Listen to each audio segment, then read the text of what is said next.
ఏళ్ల నుంచి పెళ్లిళ్ళు గాక ఉద్యోగాలు లేక రోడ్ల మీద తిరుగుతుంటే ఏ ఒక్క రోజైనా నువ్వు ఆలోచన చేసినవా చంద్రశేఖర్ రావు అని నేను అడుగుతున్నా.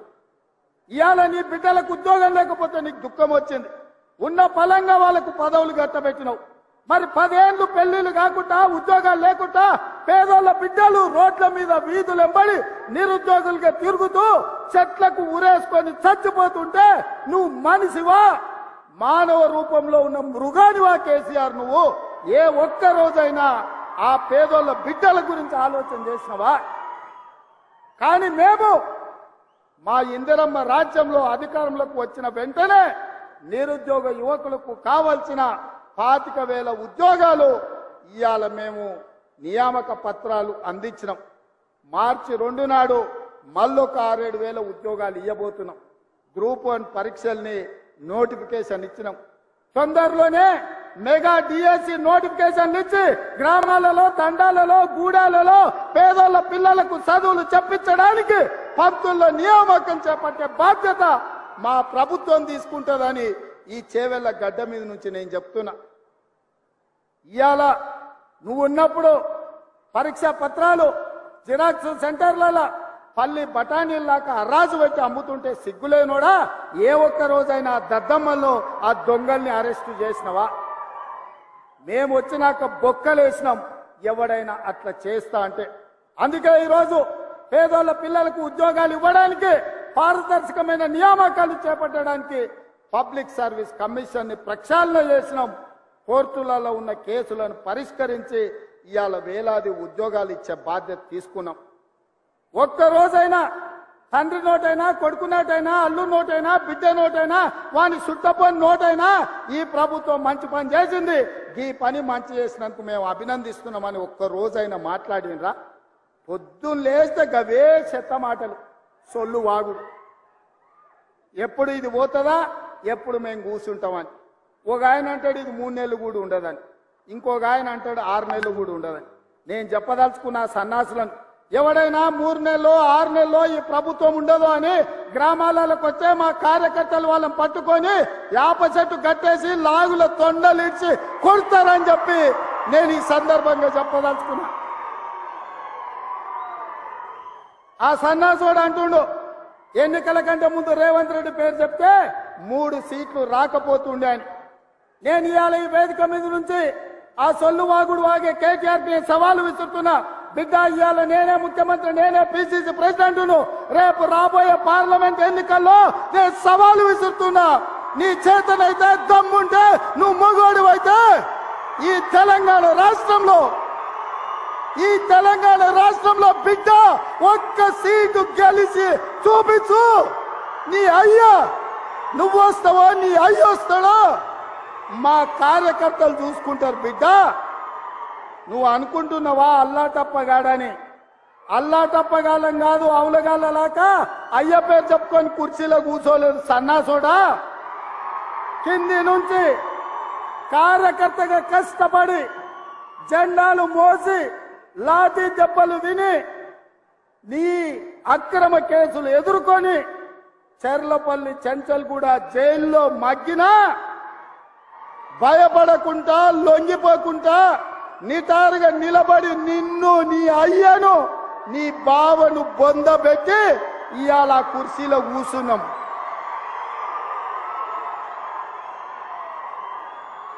ఈ కుర్చీ ఇనాం కింద వచ్చింది కాదు, ఈ కుర్చీ అయ్య పేరు చెప్తూ వచ్చింది కాదు బిడ్డ. నల్లమల్ల అడవి నుంచి తొక్కుకుంటూ వచ్చి నీలాగటో నెత్తి మీద కాలు పెట్టి తొక్కి ఆ కుర్చీలో కూర్చోబెట్టింది మా కార్యకర్తలు. ఇవాళ కుర్చీ ఉందంటే అది మా కార్యకర్తల త్యాగం. ఇవాళ కుర్చీ ఉందంటే మా కార్యకర్తల పోరాటం. ఈ కార్యకర్తలు వీళ్ళు నాకు అండగా నిలబడ్డంత కాలం, నన్ను భుజాల మీద మోసినంత కాలం, నువ్వు కాదు, నిన్ను పుట్టించిన నీ అయ్య కాదు, వాళ్ళ దేవుడు వచ్చినా ఈ కుర్చీని తాకలేరని నేను ఇవాళ చెప్పదలుచుకున్నా. ఇవాళ ఆయన మాట్లాడుతుండు మేము సోషల్ మీడియా ఉంటే మేము గెలిచేటోళ్ళమని. అరే సన్నాసోడా, ఉన్న టీవీలన్నీ సుట్టపొల్లవే కదరా. మాకేమన్నా టీవీ ఉందా? మాకేమన్నా పేపర్ ఉందా? మా అయ్య చూపించుకోవడానికి ఏమన్నా టీవీ ఇచ్చిండా? రాసుకోవడానికి ఏమన్నా పేపర్ ఇచ్చిండా? సొల్లువాగుడు వాగడానికి మాకేమన్నా మైకులు ఇచ్చిండా? సాయంత్రం పూట సేద తీయడానికి జూబ్లీహిల్స్ లో సినిమా వాళ్ళ గెస్ట్ హౌస్లు ఏమన్నా మాకు ఇచ్చిండా? ఏమిచ్చిండా? మా కార్యకర్తలు కష్టపడితే, మా కార్యకర్తలు నిలబడి కొట్లాడితే మాకు ఇవాళ ఈ అధికారం వచ్చింది. ఇవాళ నువ్వు చేసే తప్పుడు పనులు మా కార్యకర్తలు సోషల్ మీడియాలో పెట్టారు. మాకు ఆ ట్యూబ్ అక్కర్లేదు, ఈ ట్యూబ్ అక్కర్లేదు, ఏ ట్యూబ్ అక్కర్లేదు. బిడ్డ, నీ ట్యూబ్ లైట్ వలగొట్టే బాధ్యత మాత్రం మేము తీసుకుంటాం. ఆయన చివరికి దివాలా చెడి యూట్యూబ్ ఛానల్ పెట్టుకుంటామంటుండు. అట్లనే కృష్ణానగర్లో ఏదైనా బ్రోకర్ దందా కూడా పెట్టుకో. అది ఇది రెండు కలిస్తే బాగానే నడుస్తుంది నీ వ్యాపారం. ఇప్పటికి కూడా సిగ్గురాలే. వాళ్ళ కుటుంబం తోసుకుంటే తెలంగాణ ప్రజలు చెప్పు తీసుకొని కొట్టినరు అనే సంగతి ఆయనకు అర్థం కాలే. 10 ఏళ్ళు అడవి పందుల్లాక చెరుకు తోట మీద పడి అడవి పందులు తిన్నట్టు మా వికారాబాద్ పరిధి తాండూరు ప్రాంతంలో పల్లి చేను వేసుకుంటే అడవి పందులు రాత్రిపూట చేను మీద పడితే ఆ పంట కాపాడుకోనికి మా రైతులు కరెంటు తీగలు పెట్టి కాపాడుకుంటారు. అట్లనే తెలంగాణ ప్రజలు అడవి పందుల్లాక తెలంగాణ మీరు తెగమెక్కుతుంటే కరెంటు వైర్లు పెట్టి మిమ్మల్ని కరెంటు తీగలకు బలిచ్చి ఇవాళ కాంగ్రెస్ పార్టీని అధికారంలోకి తీసుకొచ్చారు. అందుకే మిత్రులారా, ఇవాళ నేను ఒక్క మాట చెప్పదలుచుకున్నా. సోనియమ్మ మాట ఇచ్చిందంటే అది శిలా శాసనం. సోనియమ్మ గారు ఏదైతే మాట ఇస్తే అది శిలా శాసనం. ఆ శిలా శాసనాన్ని అమలు చేయడానికి మా ఊపిరి పోయినా మా రక్తం దారబోసైనా అమలు చేసే బాధ్యత నా మంత్రివర్గం, నా మిత్రులందరూ కలిసి తీసుకుంటాం.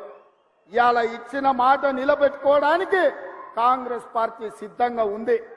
అందుకే 6 గ్యారంటీలలో డిసెంబర్ 9 నాడు ఆర్టీసీ బస్సు, రాజీవ్ ఆరోగ్యశ్రీ అమలు చేస్తే ఇవాళ మా పేదలకు ఆనాడు కట్టెల పొయ్యితో కన్నీళ్లతో క్యాన్సర్ వచ్చి చచ్చిపోతున్న ఆడబిడ్డలకు ఆ ఎల్ల యూపీఏ ప్రభుత్వంలో సోనియమ్మ దీపం పథకం ద్వారా గ్యాస్ పొయ్యి సిలిండర్ ఇచ్చి 400కే ఆ ఎల్ల సిలిండర్ ఇచ్చింది.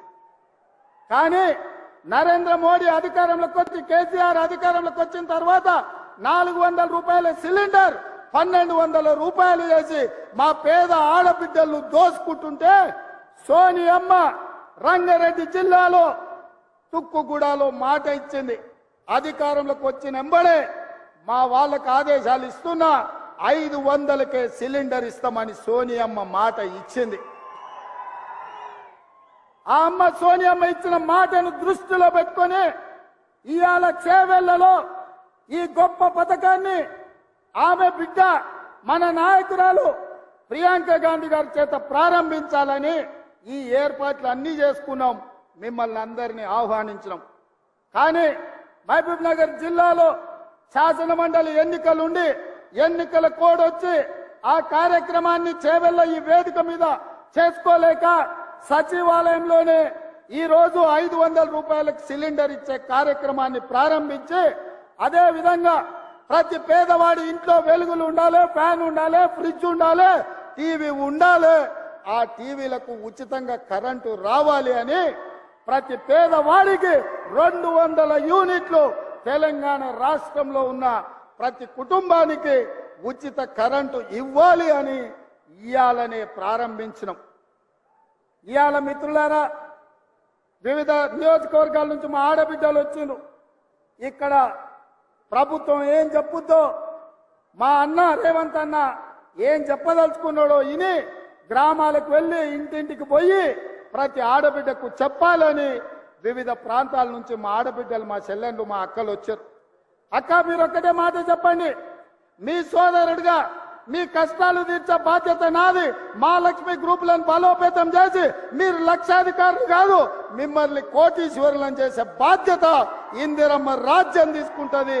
కాంగ్రెస్ పార్టీ ఆ బాధ్యతను తీసుకుంటుందని నేను తెలియజేస్తున్నా. అందుకే ఇవాళ ప్రతి పేద కుటుంబానికి 500 రూపాయలకే సిలిండర్ ఇచ్చే గొప్ప కార్యక్రమాన్ని తీసుకున్నాం. ప్రతి ఆడబిడ్డకు కట్టెల పొయ్యి నుంచి విముక్తి కలిగిస్తాం. ఏ ఆడబిడ్డ కంట్లో కన్నీళ్లు రావద్దు, ఆ కుటుంబం సంతోషంతో పండుగ చేసుకోవాలి అంటే 500 రూపాయలకే సిలిండర్ ఇవ్వాలి అని మన ప్రభుత్వం ఇయ్యాలటి నుంచే ప్రారంభించింది.